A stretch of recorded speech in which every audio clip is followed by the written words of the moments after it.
All right, peace and blessings, everybody. I'm here with Dr. Daniel LaRoche, and good to be here, man. Thank you for taking care of my eyes, brother. I appreciate that. And I have a couple of questions for you. Most of the time, it's coming from a lot of atheists. Atheist people, they tend to, like, we got the Armin Raw squad out there, brother Unk and a few people.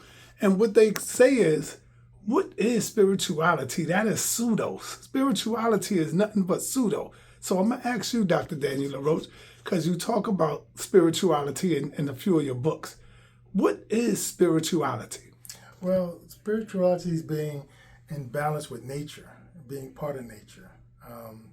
When we're dealing with each other, we feel a certain energy with each other. That's like a spirituality in that respect. When you're dealing with the animal kingdom, that's a spirituality. When you're dealing with nature, plants, that's a spirituality. Dealing with nature and how you deal with each other. And it's really important to learn the principles our ancestors taught us about Ma'at. Truth, justice, balance, order, reciprocity, propriety, in that respects. Because when we follow those rules, we can live in balance with each other and get along with each other to have peace and order and not have chaos in that respect. So, why do you think they accuse spirituality of being pseudo?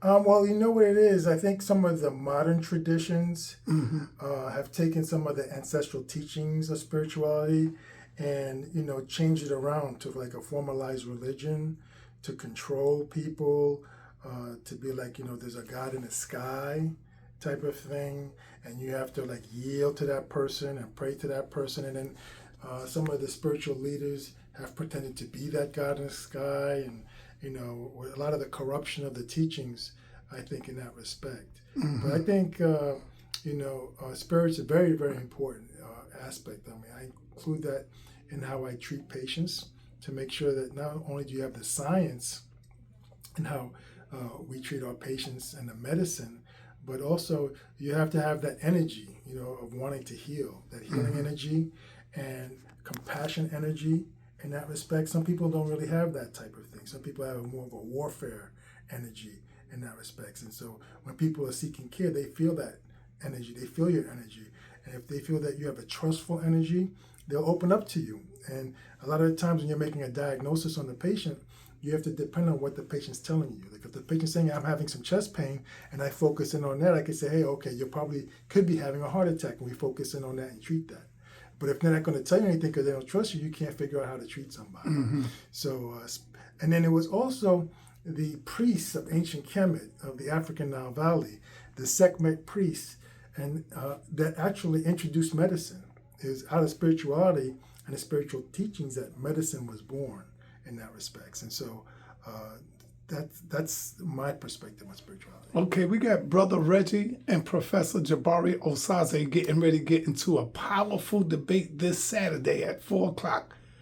What is your take on the argument that they are having about the Neteru being literal? Well, first of all, peace and shout out to the HOK family and all those that will be attending the debate. I won't be able to attend in person. I'm going to watch it though.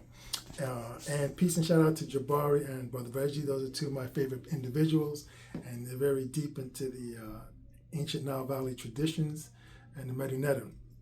And I think what I would say is that the Neteru is a reflection of nature.